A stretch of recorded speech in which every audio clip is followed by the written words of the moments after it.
Vendor web forms allow you to attach a form to places like your website or your social media so that external partners, like subcontractors, can go ahead and apply to work with you, as well as upload their business documentation so you can go ahead and get that stored off the jump of your working relationship with them.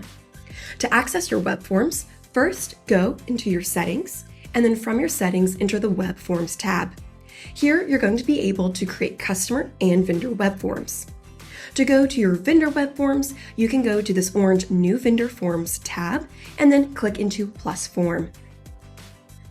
Once we go into New Form, you're going to have an auto-generated basic default form on the right-hand side of your screen.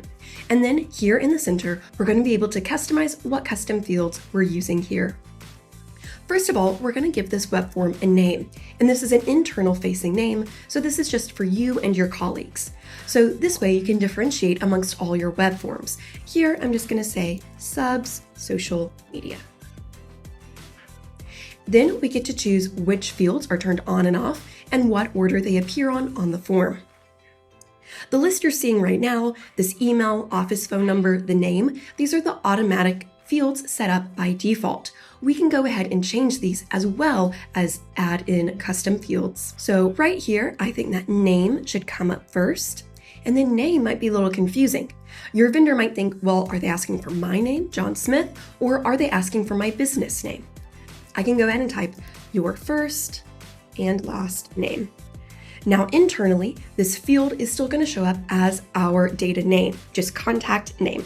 But to them, they'll see your first and last name, which makes more sense. And then I'm going to put in business email, office phone, and then we don't need their contact information right here, so I'm just going to delete that field. And then we'll keep the phone address. Under files and photos, again, we know what that means. They may not know. So I'm going to say, please upload your W-9 and COI. Now we get to go down to available fields to go ahead and work with any custom fields that we have set up at the vendor account or vendor contact level. I want to go ahead and know what specialty they are. And then I also would like to know yes or no if they have a W-9. Now on the right, I can quickly review how I have this set up. It's looking good. I am going to make address optional. I don't have to have an address for them. Maybe I would like to have a mandatory address for customer, but on vendor, I don't necessarily need this. Now I'm going to scroll on down and I'm going to click Create.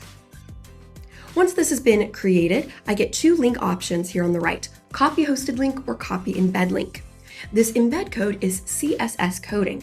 So you can go ahead and use this in your website to further customize the look of this web form. If you know CSS coding, you can do this, or if you have a web designer, they'll definitely know how to do this. Otherwise, you can just stick with this copy hosted link.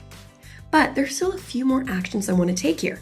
We've created this form, but what will we do with the answers received? And then what are the vendors supposed to do after they fill it out? So let's go ahead and take a couple of next steps here. Scrolling on down to the bottom, you see a couple of extra options for this web form at the bottom of our screen. First up is assignees. These are going to be members of your internal organization who will get a notification whenever a vendor fills out this form so that they can go ahead and reach out to the vendor. This way, everyone in your organization knows whose responsibility it is to deal with these internal forms. So I'm going to click in and I'm going to go ahead and add Ross to this. So now Ross knows he needs to reach out with all potential vendors. Now I also want a success message. A success message will pop up every time a vendor completes the form. This way it acknowledges that they completed the form and tells them what to expect next. So we're going to thank them, we're going to say that we received it, and that we'll reach out to them within 2 working days.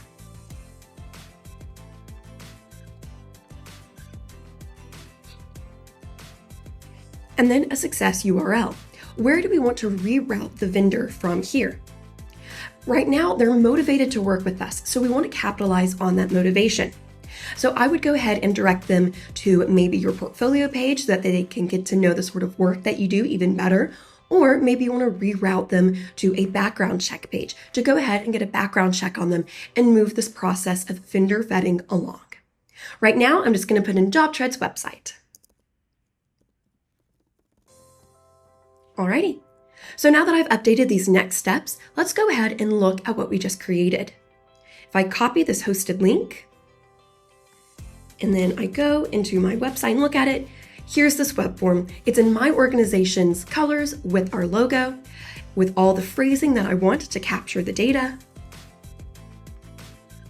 And then optionally, I can fill out anything else except for W-9, which of course is mandatory. So I'm just going to go ahead and, for the sake of example, skip past all of that, go ahead and submit. I have our little success message up here letting us know we received this and what to do next. And now I've been rerouted to the next page. So that's how we work with a vendor web form. Feel free to look at our help desk to learn more ways of adding vendors or how to work with a web form with the customers. And if you ever have any questions, never hesitate to reach out to your customer success manager or to email us, support@jobtread.com. Thank you.